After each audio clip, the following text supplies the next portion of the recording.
Good morning, my dear students. I welcome to you on this digital platform from Tiny Public Senior Secondary School, Badmer.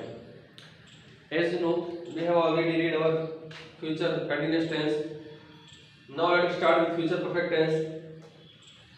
Look at the board. Structure. You can see here the structure of future perfect tense. Subject will have, shall have, third form of the verb, then object. It is so easy structure. Identity चुका होगा, चुके होंगे, चुकी होगी, वह समय निर्धारक शब्द। ये एग्जांपल से मैं आपको समझाऊंगा।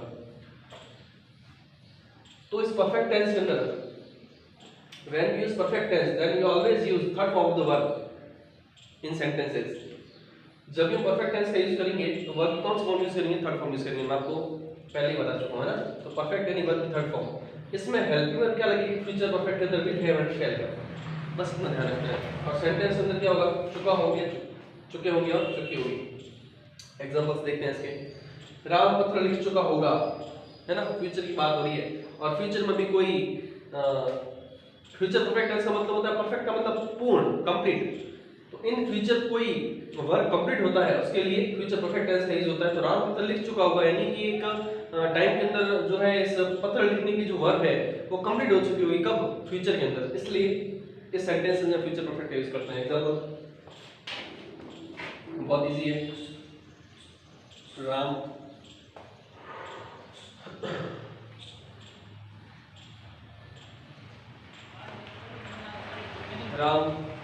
उसके बाद अब राम के साथ क्या क्या विल है, शैल है। आपको बता चुका हूँ कि विल किसके साथ आता है, शैल किसके साथ आता है। तो राम विल हैव वर्ब की third form return letter.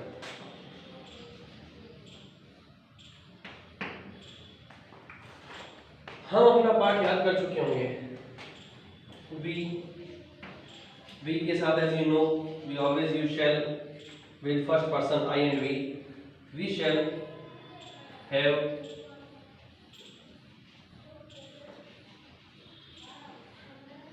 learned our lesson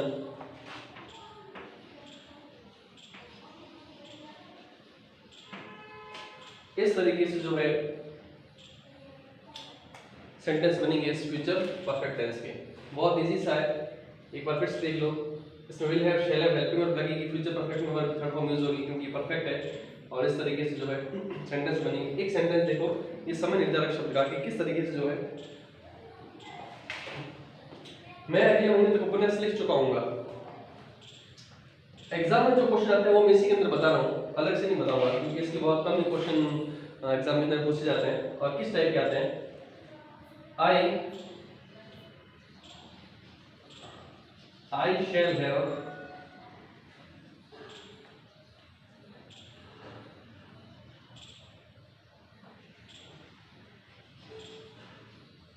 written a novel by next month। By का मतलब होता है तक। बाय का जो यूज होता है हम तक के प्रयोग में करते हैं। बाय यानी क्या होता है? इसका बाय का मीनिंग होता है तक। और इसका वैसे मतलब होता है द्वारा भी, के द्वारा या द्वारा, है ना। तो यहाँ पे बाय का मतलब क्या निकलेगा? तक। तो मैं अगले महीने तक उपन्यास लिख चुका हूँ। तो I shall have written a novel by next month. अब एग्जाम के अंदर जो क्वेश्चंस आते हैं इसके फ्यूचर परफेक्ट टेंस के बहुत कम पूछे जाते हैं। आता भी है क्वेश्चन तो हमेशा ध्यान रखना बाय दिया हुआ होगा या कोई जो है टाइम डिपेंडेंट वर्ड्स जो है दे रखे होंगे। फॉर एग्जांपल नेक्स्ट मंथ, अभी फ्यूचर की बात हो रही है, साथ में आ गया बाय यानी तक, यानी तब तक ये काम हो चुका होगा, है ना। इस तरीके से थोड़ा बहुत उनको जो है सेंस के अकॉर्डिंग समझना है सेंटेंस को। और एग्जाम में क्वेश्चन जो है इस तरीके से यहाँ ही हटा दिया जाएगा शैल हैव रिटन और I dash a novel by next month. तो पता चल रहा है कि बाय आ रहा है अगले महीने तक, है ना। तो लिख चुका हूँ। तो ये सेंस के अकॉर्डिंग आपको इसकी एक्सरसाइज करनी है और देखना है। और भी काफी सारे एग्जांपल्स ले सकते हो आप, जैसे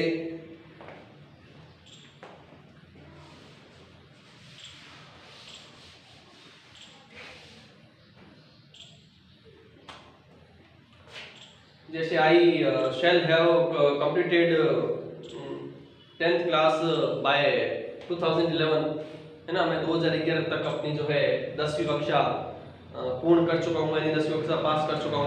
आई हैव पास लिख सकते हो, कैसे भी एग्जाम्पल बना सकते हो। एग्जाम्पल्स मैटर नहीं करता, मैटर ये करता है कि आपने बेसिक नॉलेज लिया या नहीं लिया, आप समझ में आया नहीं आया कि फ्यूचर परफेक्ट टेंस होता क्या है और किस तरीके से जो है सेंटेंस को देखिए उसका सेंस निकाल के हम टेंस उसके अंदर फिलअप करते हैं। ये आना चाहिए तो एक्सरसाइज में अपने आप फिलअप कर दोगे, क्योंकि 12 जो टेंस है वो अपने आप को सेंटेंस बता देगा कि कौन सा टेंस मुझ में नहीं फिलअप करना है, और अपने आप बताएगा कौन सा टेंस फिलअप करना है। जब आपको समझ में आने लग जाएगा कि सेंटेंस का सेंस क्या कहता है, उसका मीनिंग क्या निकलता है, उसमें किस तरीके से जो है टेंस फिलअप होना चाहिए, तो ये छोटी मोटी बातें आप जब एक्सरसाइज करोगे तब आपको समझ में आएगी इसकी। और भी हम ऑफलाइन क्लासेस के अंदर एक्सरसाइज करेंगे। तो फ्यूचर परफेक्ट टेंस के कुछ एग्जांपल्स से दो। अब 6 टाइप के सेंटेंस जो है आपको बनाने में कोई प्रॉब्लम नहीं होनी चाहिए, बहुत इजी से बन जाएंगे इसके 6 टाइप ऑफ सेंटेंस। किस तरीके से बनाओगे, जैसे एक ले लो, राम विल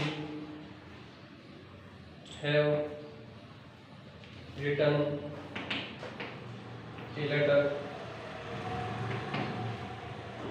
अब इसमें क्या करना है, पता है इसके बीच में क्या लग जाएगा, यहाँ नॉट लग जाएगा सेकंड सेंटेंस में। थर्ड सेंटेंस में ये भी लाके आ जाएगा, थर्ड सेंटेंस से भी लाके आ जाएगा, विल राम हैव पीछे रह जाएगा, क्योंकि मैंने आपको कहा था कितनी बड़ी हेल्पिंग वर्ब क्यों ना हो, हम उस हेल्पिंग वर्ब के फर्स्ट पार्ट को सब्जेक्ट से पहले रखते हैं, बाकी उसकी नेक्स्ट पार्ट को आगे लिखते हैं। उसके बाद होता है कि सब्जेक्ट और नॉट की बॉन्डिंग कभी ब्रेक नहीं होगी, तो विल राम या नॉट लग जाएगा, उसके बाद हैव आएगा और उसके बाद पूरा सेंटेंस आएगा।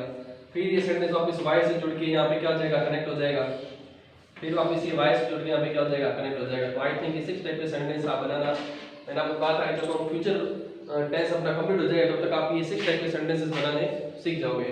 तो 6 सेंटेंस ये कॉपी में नोट डाउन कर लेना, और ये कुछ रूल्स जो मैं आपको पहले ही पढ़ा चुका हूँ थोड़ा सा देखते हुए बनाना, सेंटेंस गलत मत बनाना, ठीक है।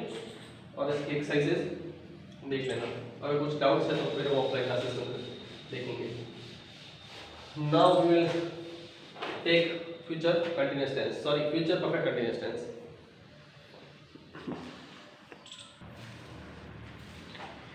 Look at the board, my dear friends. Now we start with future perfect continuous tense. Future perfect continuous tense, as you know, we always use when perfect continuous means will have been, shall have been. ये helping verb 12 tenses में से सबसे बड़ी helping verb है। will have been, shall have been, जो किसमें होती है, perfect continuous tense के अंदर। कौन सा, वो भी फ्यूचर का। किस तरीके से होगा, रहा होगा, रहे होंगे, रही होगी, इसके अंदर टाइम और से देखा होगा। परफेक्ट कंटीन्यूअस का मतलब यही है कि इसमें टाइम जरूर दे रखा होगा ना। एग्जांपल से देखते हैं, इसको समझते हैं। बाकी एज इट इज है सारा का सारा, जैसे प्रेजेंट परफेक्ट कंटीन्यूअस टेंस किया था, पास्ट परफेक्ट कंटीन्यूअस टेंस किया था, प्रेजेंट परफेक्ट कंटीन्यूअस टेंस को हमने हैज बीन और हैव बीन का यूज किया था, पास्ट परफेक्ट कंटीन्यूअस टेंस को हमने हैड बीन का यूज किया था। उसी तरीके से फ्यूचर परफेक्ट कंटीन्यूअस टेंस में विल हैव बीन और शैल हैव बीन का यूज करेंगे।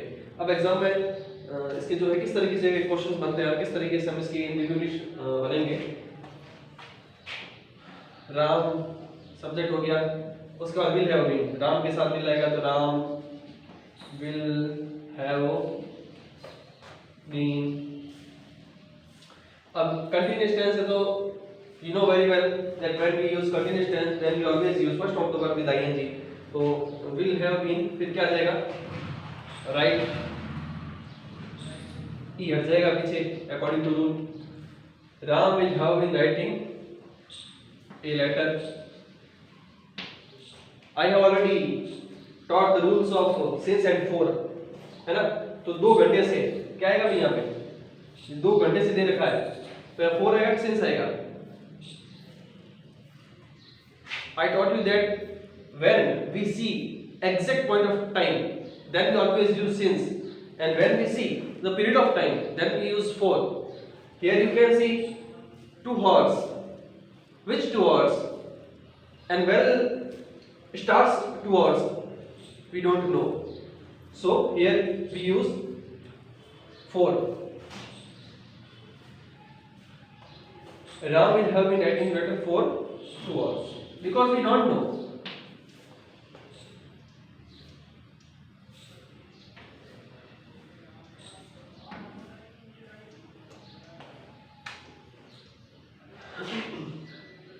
नेक्स्ट हम 1980 इस मकान में रह रहे होंगे, we shall have been living in this house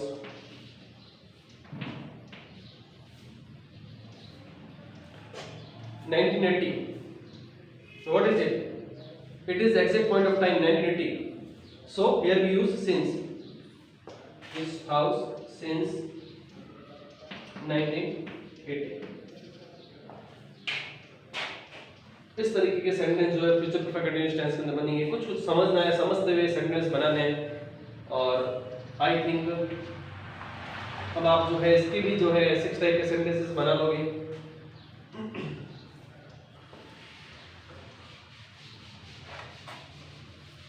इसके 6 टाइप के सेंटेंस आप खुद अपनी कॉपी के अंदर लिखोगे और खुद ही बनाओगे। और मैं जब ऑफलाइन क्लासेस होगी तब मैं आपकी कॉपीज जो है सारी चेक करूंगा, देखता हूँ कि मैंने जितना आपको पढ़ाया है टेंस, क्या आप 6 टाइप के सेंटेंस बनाने सीख गए हो या नहीं। तो इसके 6 टाइप के सेंटेंस आप खुद अपनी कॉपी के अंदर जो है सेल्फ वर्क करोगे और 6 टाइप के सेंटेंस बनाओगे। और सभी की कॉपीज जब भी ऑफलाइन क्लासेस होगी ध्यान रखना, सभी की कॉपीज मैं चेक करूंगा। जितना मैंने यहाँ पे बोर्ड पे जो भी मैंने काम करवाया है वो सारा का सारा नोट डाउन होना चाहिए कॉपी के अंदर, वरना क्लास में अलाउ नहीं करूंगा जब भी ऑफलाइन क्लासेस होगी। और इसके जो भी डाउट्स है टेंस के और जितने भी टाइप की एक्सरसाइजेस जो ड्यू है वो हम ऑफलाइन क्लासेस के अंदर एक्सरसाइज करेंगे। और नेक्स्ट वीडियो से हम जो है रीडर पोर्शन लेंगे, रीडर शुरू करेंगे।